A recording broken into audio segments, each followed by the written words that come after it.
This is Professional Launch with Ricot Aladin, positively connecting the less connected, bridging gaps, and building futures in the community. Professional Launch with Ricot Aladin. Hello, professionals. My name is Ricot Aladin. I'm the founder of Professional Launch and the host of the Professional Launch Show. And today we are going to just have a short conversation here with JT. Good morning. We're going to talk a little bit about mentorship and why is it important, and also if he has any mentors. One thing I want to say is, I always say it on this show, is the fact that I am a product of mentors, JT. I don't know if you have mentors before, but if you have mentor in your, at least tell the people, the audience, a little bit about you, those who may not know who you are. Sure. And then after that, we'll continue with the conversation. Well, around here, people call me JT. My real name is Geoff Thaden. And of course, in the radio world, you have random radio names. And so my name on the air has been JT for the last, 15, 20 years or so. And I've been working in radio in Fargo for about 15 or 20 years and have worked my way up. And yes, absolutely. I've got mentors and I've mentored people and continuing to learn. And I love listening to your show, Ricot. You've got wonderful guests on and people who are doing amazing things. And one of the things that I get out of your show each and every week is that it is important to network and to meet people and to learn from each other. Wonderful. Yes. I'm glad you mentioned that, because the folks that come on the show, they have really nice thing going for them, and I am so blessed to have so many wonderful professionals who come on the show and share their story with me, and also support in some ways what I am doing at Professional Launch. And so JT, you mentioned you have mentors. Tell me something that, at least, what is one thing that your mentors have influenced? In what way? What is one way that your mentor have influenced you? Yeah, so I meet with a man named Dale, and I've probably been meeting with him for the last 7 to 8 years, and we'll meet for breakfast probably twice a month, early in the morning, 6 a.m., and we talk about life, and we talk about God, and we talk about family, and we talk about business, and I think maybe one of the biggest things for me is hearing from his past experience. He's now retired, but hearing his professional experience and his family experience and his faith experience, and just kind of talking about what's going on in my life and hearing about what he's done in the past and bouncing ideas off of one another. And sometimes we don't even come up with solutions. Oftentimes we don't come up with solutions, but it's just nice to have another man to talk to. There you go. Once in a while. Yeah, I agree. Sometimes the conversation it can be just a very laid back conversation, but still, it does something for you at the moment. Maybe just, you might call it venting, or you might call it a way to express what you're feeling at the moment, but it does something for you personally. Right. I think that's a good thing. And again, I've had mentors where when we meet, what we talked about has nothing to do with my profession or have nothing to do with my personal life or anything like that. It's just that we just have a conversation about what's going on in their life.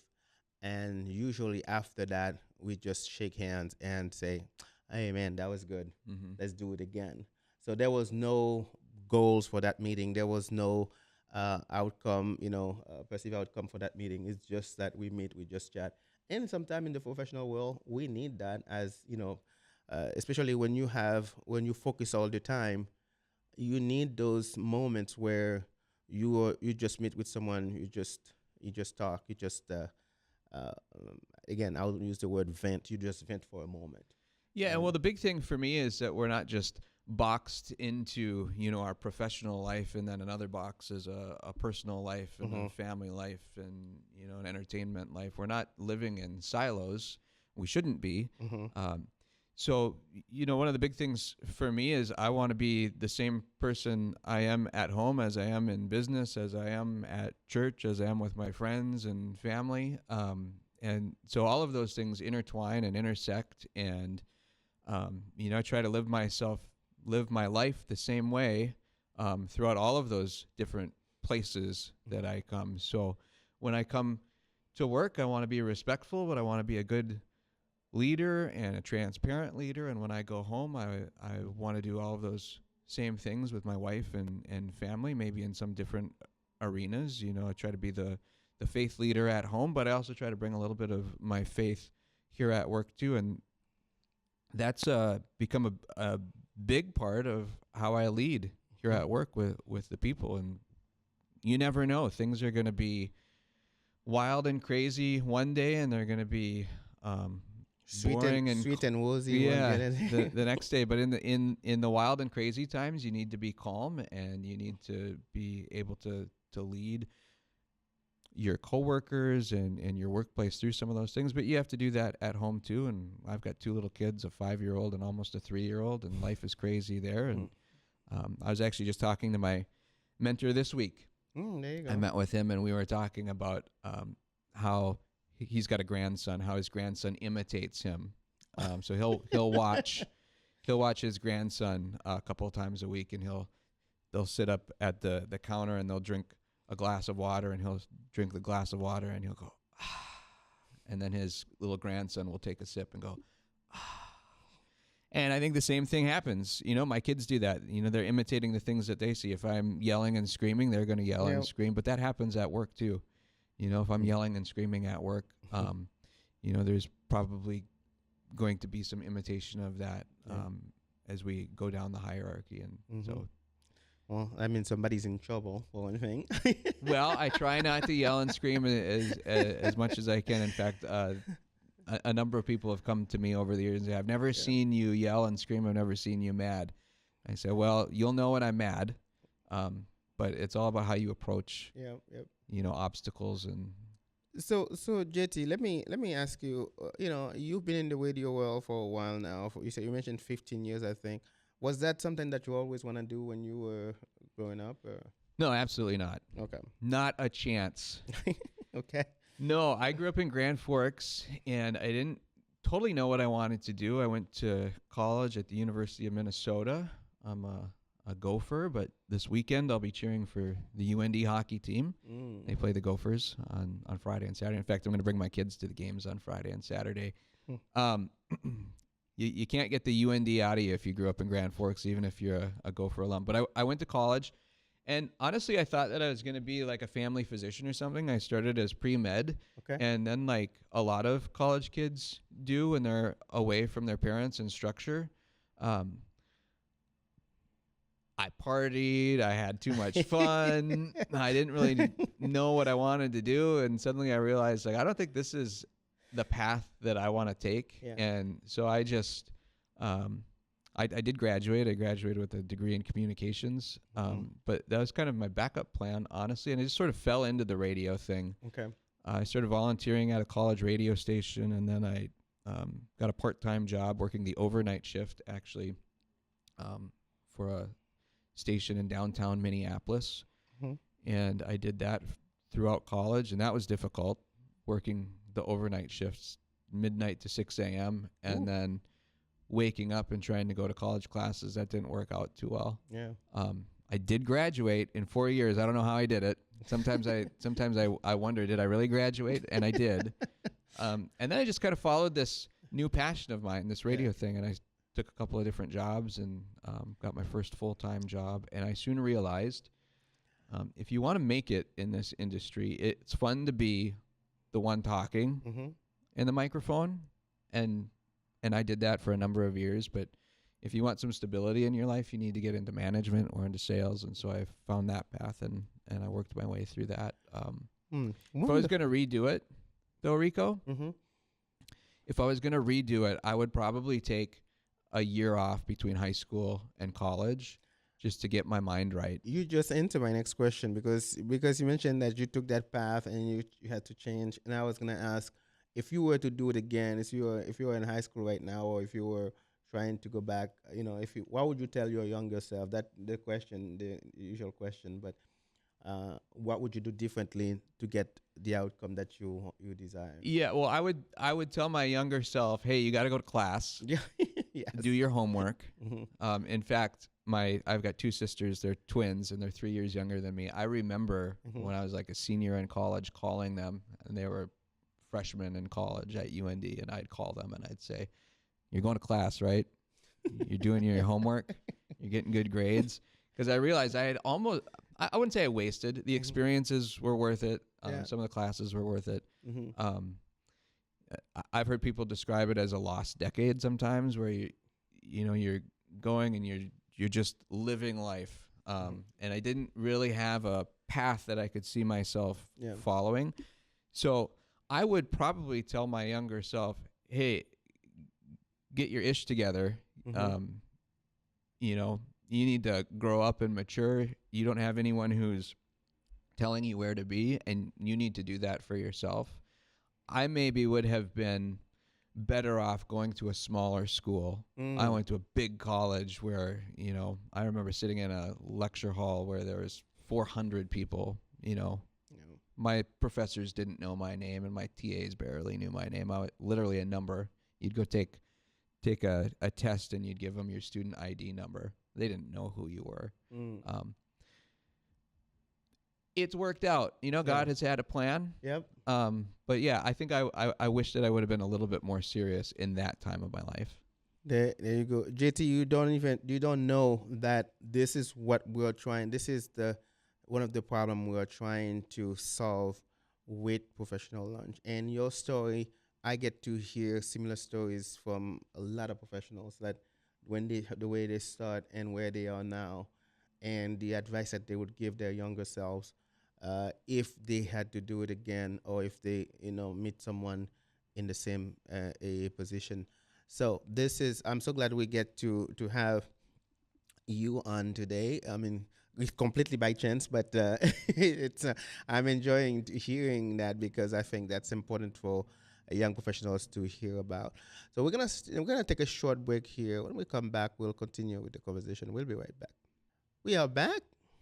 We are back. Today we are having a conversation with JT here, and JT is in the radio business, and having the show here, it feels good to learn a little bit about what his journey, his career journey, and what can young professionals learn from his journey. And I think that's a big thing, because when he started out, he went to school. He was pre-med, and then he switched to communication.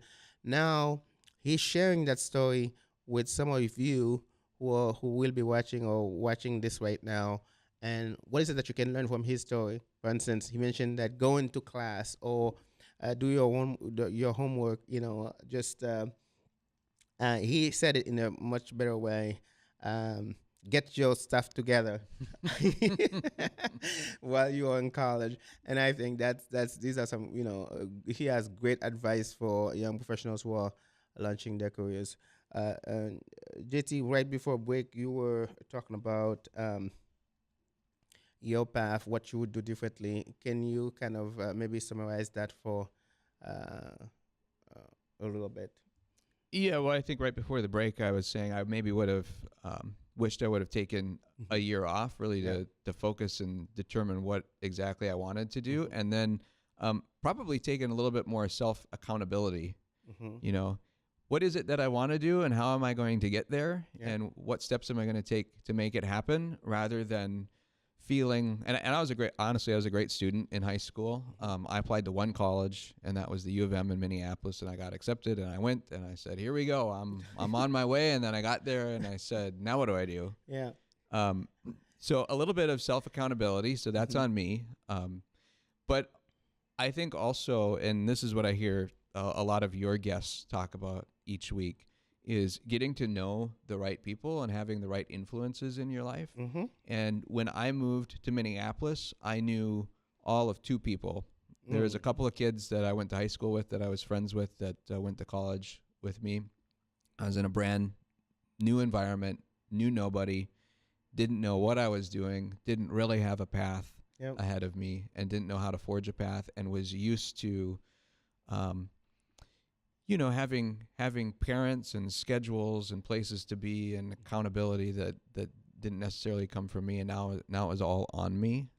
And so I wish I would have had maybe built some of that in. And maybe that would have happened if I would have stayed home and got to school at home, or maybe it would have happened if I went to a college that was a little bit smaller, like, a University of Mary or University of Jamestown, or maybe even going to like an M-State, a community college to start. Or maybe just taking a year off and figuring it out. Yeah. We advise that when we do our workshops with young professionals, especially those who are either finishing high school, we tell them sometimes it might be best for you to take a year off, work part-time or work full-time, and see, or maybe even intern somewhere, go and learn about different things to see what is it that you like doing. Go to a company and say that, hey, I am in high school, I'm finishing high school, I don't know what I want to learn, but I love what you're doing with your company. Is there a way that I can intern here and learn a few things to see what exactly I am leaning towards? If there is something that I would like to do, then I can pursue that. I usually give that guarantee that pretty much every company, if you walk into their door and then you say that you are a student, you don't know what you want to learn, you just know that this company is, we like what they're doing, and then they will, let you come in. They will, even give you a tour and then maybe offer you an internship to see if there is anything that you can do. Because usually what they see, they don't get to see that often. And if you are the first kid who walk into a company and say that, usually they really welcome you with open arms and, kind of shelter you and show you what you can do, there's anything that you can do. And so when you say you went to Minneapolis, you didn't know anybody, you didn't know what you want to do. Do you think that if there was an opportunity for you to have a mentor or to connect with somebody and say, look, I am done with high school, I don't know what I want to learn, but I do know that I'm interested in this or in that, do you think that would have helped you?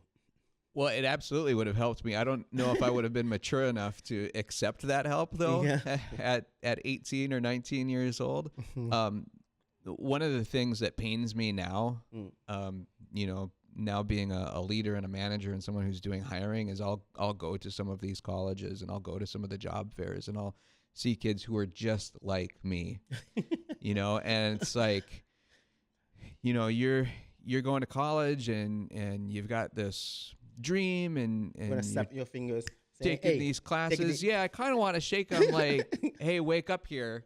You can't just go to class or graduate in 4 years and then just magically have a career. Yeah. Like, there's steps that you need to take along the way. You have to get involved. You have to engage. You have to get involved and find the opportunities. Yeah, you're right. And I think that's where, when people say they go to college and then they don't get a job, I think that's a very, what's the word? It's really, I don't want to say sad, but if you go into college and then get out thinking that you're going to get the opportunity, it's not enough, right? Right. So while you are in college, there are things that you need to do for you after college or while you are in college to find the opportunity that you might want.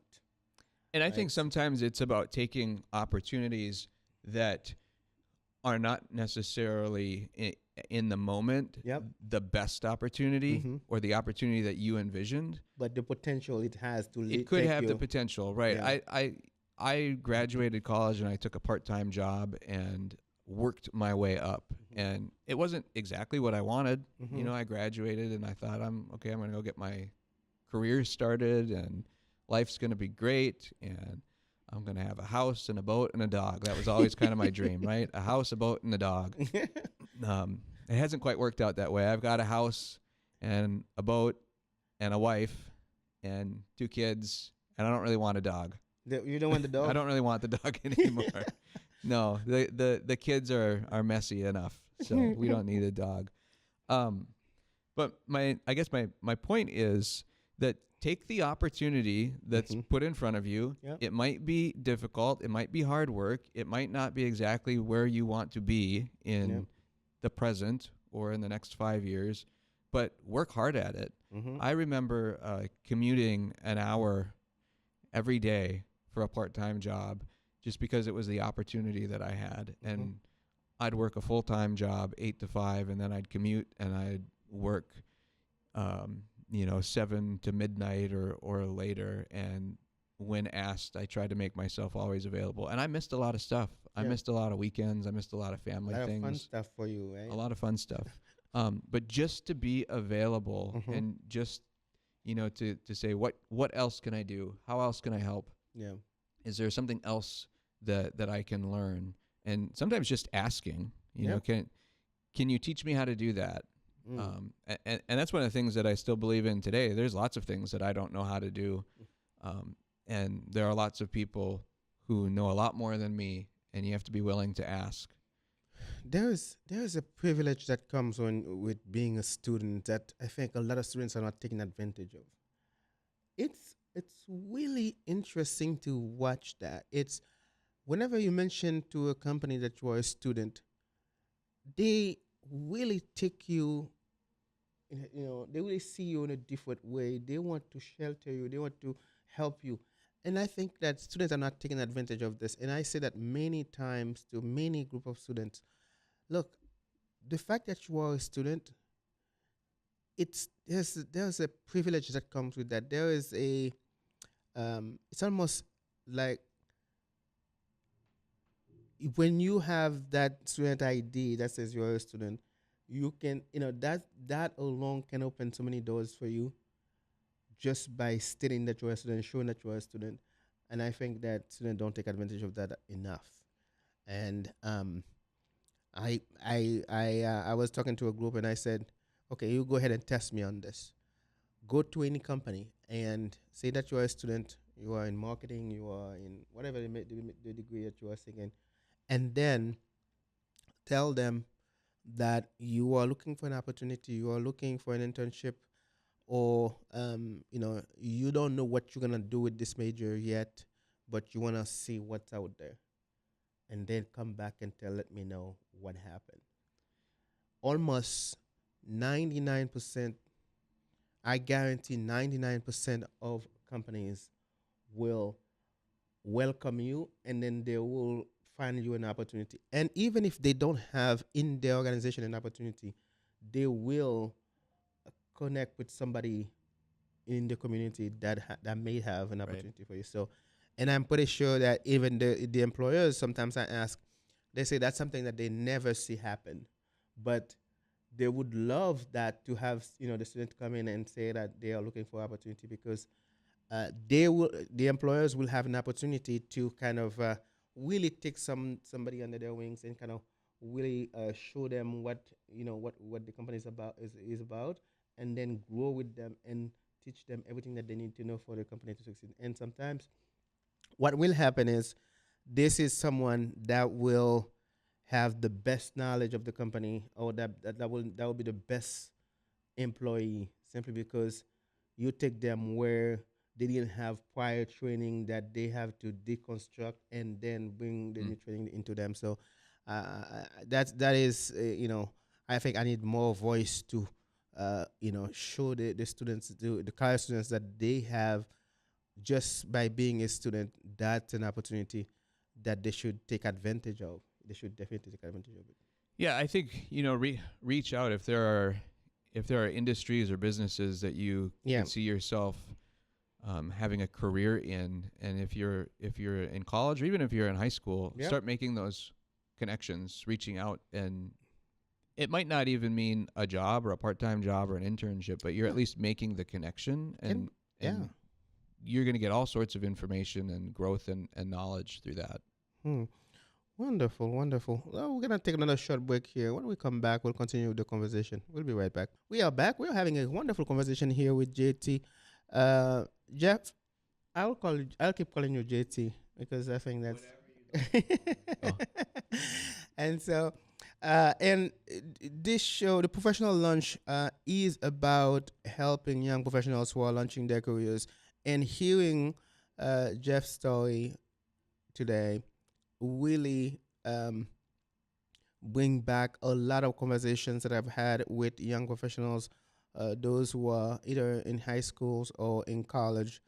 You know, because it's really sad to spend that much money and spend that much time chasing something, then after that you don't know what you want to do with it. So we're talking about, you go to school for 4 years, you get a degree, you spend 30, 40, $50,000, and then after that you're about to graduate, you don't know what you want to do with that. So that's what we were talking about in break, and I think that's the story of many young professionals. They are going to school, but while in college, you just go to class and not being proactive, not being involved in the process so that they can find an opportunity while in college or soon after. And JT, you were saying while you were, while, when you go to a career fair, tell me a little bit about that and how surprising it is for you to see how, the college students who are graduating, sometimes they have no clue what they want to Sure. do. Well, yeah, we had talked a little bit briefly Mm-hmm. about going to some of these career fairs, and I'll it's almost like looking at myself in the mirror, 20 years ago, and Yep. I'll see kids who are a week away from graduating, and Mm-hmm. they've got a degree or they're going to earn a degree and whatever it is, and it's like, oh, what are you going to do with it? I go, I don't really know. Mm. Is the answer most Yep. often that you get, and you're like, well, what do you mean you don't really know? But that's the same answer that I had Yep. when I was graduating college. And I don't think it's all on the students either. I think a lot of it is on the institutions and the mechanisms that we have, and the pressure that we put on students to go to college. And I don't think college is necessarily right for everybody, but I remember when I was young and in high school, it was like you either go to college or your life's over. Yep. That was the mentality. Yep. If you don't go to college, everything else fails. Yep. I think we've done recently, in our recent history, a better job at talking about the trades, Yep. being plumbers, electricians, all of those things. In fact, when I was in college, I had a roommate who went to school for 2 years, and he became an auto mechanic for BMW. And he was making so much money, so much money. Yep. And I was just this poor college kid just trying to survive, and he's driving a BMW and big TV, and all of those things are great. Not necessarily the reason for doing anything, but it's not all on the students. Yep. It comes down to what is the best fit for you, and you can go to a 4-year college, but I think you need to have a plan. You need to kind of attack something. You need to know what you want to do and really attack it. And, quite frankly, some of these degrees, I wouldn't say they're meaningless. You learn quite a lot of stuff, but they're meaningless when it comes to the professional world. Yeah. You go get a degree, and it's like, what do you want to do with it? If you can't answer what you want to do, well, that degree might not have done a whole lot for you. Yeah. Yeah. Some degrees, they are, the return on that, really, it's not as promising as others. So for instance, but it depends on, I always say it depends on what you do with what you learn. Sure. It's not really, the degree itself is not bad per se, but it's what you do. For instance, now if somebody go to school for marketing, right? It's a big deal. You graduating with a marketing degree, a lot of companies will pay you good money to do research for them, to promote their business, to market their business. But that, when I talk to folks who are HR, and they will tell you that wasn't the case a few years back, right? They will continue having a degree in marketing, maybe probably 10 years ago, something that is not as nice to have. It wasn't not worth it to pay to go to Sure, as school. desirable. Desirable, Yeah. yeah. But now, if you have a degree in marketing, because of how much you can use technology, how much it's become a very attractive career path for businesses. I think one of the Because things you said is important. It's not so much the degree, but what you do with it. Yep. And to me, that comes down to drive and hustle. I don't really care what it says on a piece of paper. I care more about you and your personality and what you bring to the table. And drive and hustle is a big part of that. Yep. If you're willing to put in the time and the effort to learn, at least for me here in this organization, I'm happy to teach and to train. And if this is just a stepping stone for something better in your life, I'm happy about that too. I'm getting value out of you here and now, and I'm putting effort into you, and I expect you to put effort into what we're doing here. And we're both going to grow. The business is going to grow. You're going to grow personally. Your personal brand is going to grow. And if we can do that together and we can have a long-term relationship, that's wonderful, and that should be probably the goal. It doesn't always work that way.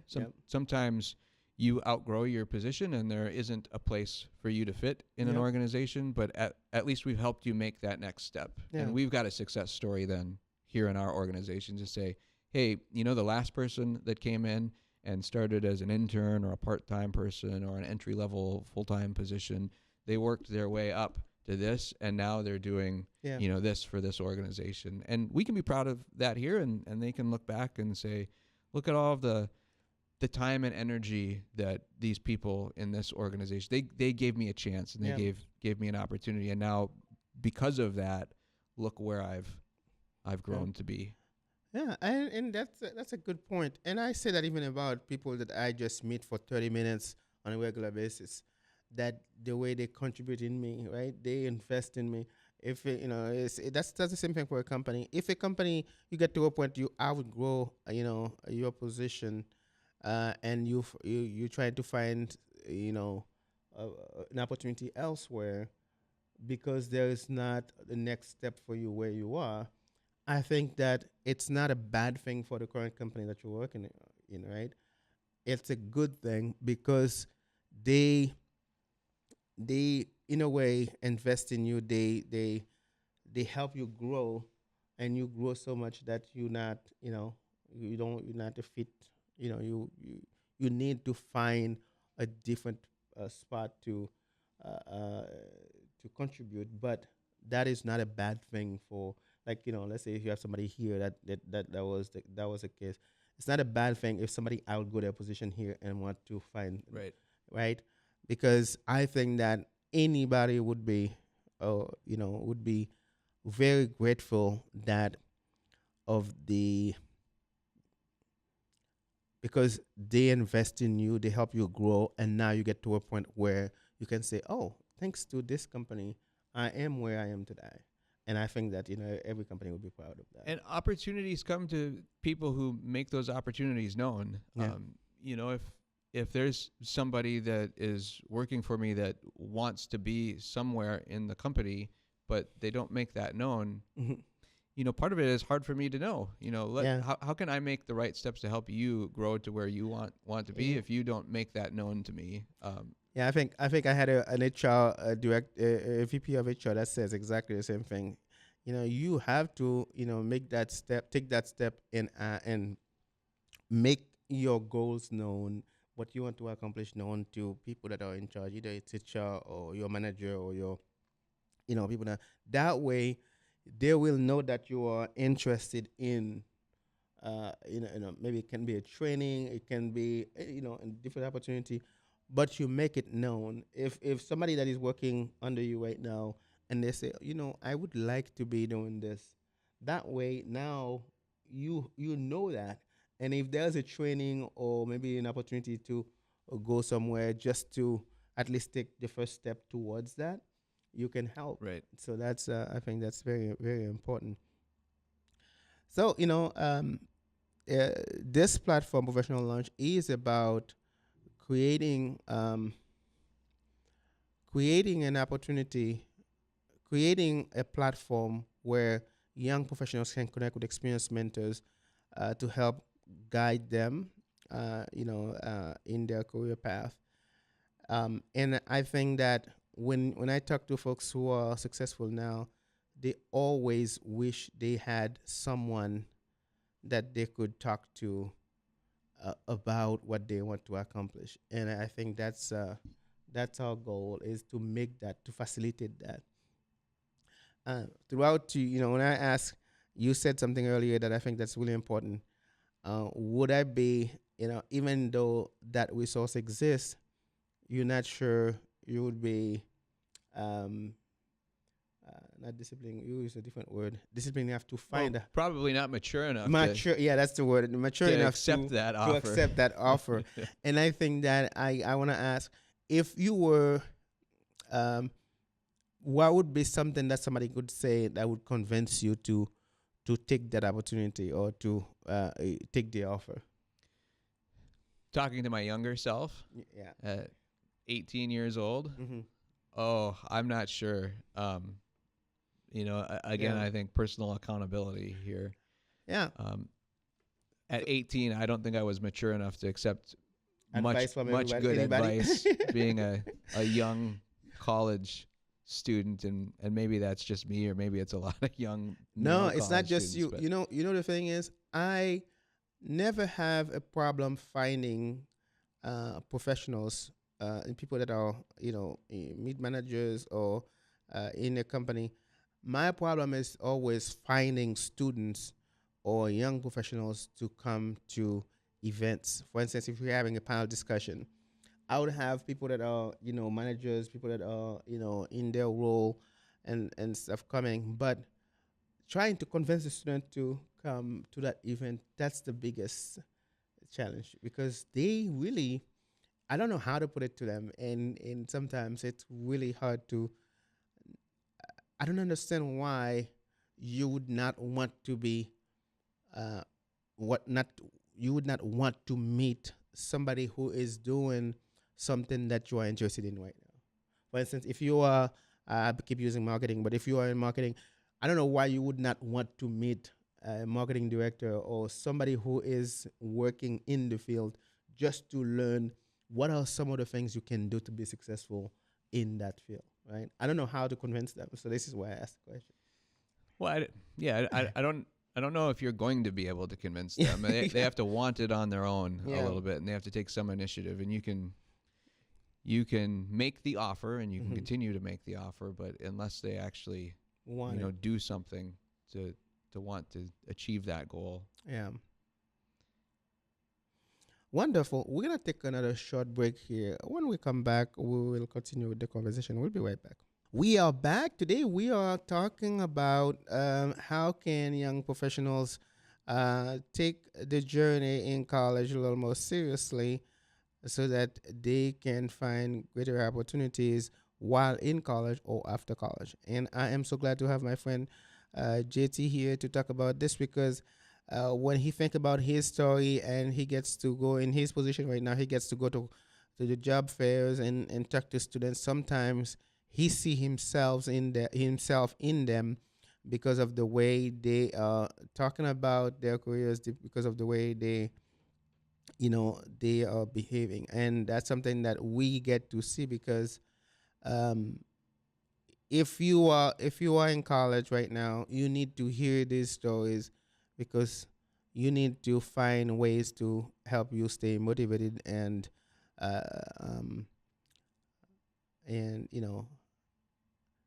stay motivated, and also take the process, get involved in the journey, so that you can find opportunities. So I know we talk about what you would tell your younger self, but I'm trying to find a way to convince young professionals in college on taking steps to maximize, to make the most out of college. And so this is a question. This question I asked it to probably 300 people since last year. How can students make the most out of college? What would you tell them? How to get the most out of college? Well, I think the experience, at least for me, the experience was probably the highlight. But I do think that I would have taken, I wish I would have taken my classes a little bit more seriously. I wish I would have gotten to know more of my professors and TAs and administrators on a, well, just have gotten to know them, frankly. But then also, I'm not a great networker. I'm more of an introvert. I don't like meeting and talking to people. And I think there's a lot of people like that. But sometimes you just got to push yourself to do it, especially if it's something that you want. If you want to be, say, in marketing, like you say, get to know people in the industry and learn from them and just start a relationship. So I wish that I would have been better about that. I will say as we wrap up here this morning, if you're one of those college students, just like I was, who the week of graduation, you don't really know what you're going to do, it doesn't mean that all hope is lost. Yep.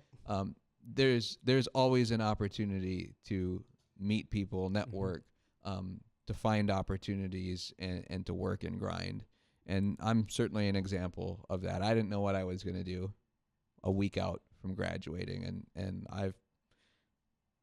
I've done well. You turn out okay. I've got a wonderful family, beautiful wife, 2 kids, a great job, and I get to hang out with people like you every week. So wonderful, wonderful. Well, JT, thank you so much for today. And next week we will have the author of the Go Giver book on to talk about how young professionals can begin learning about best way to use the content of his book to launch their careers. Because I think that after reading the book, I realized that I have thought about my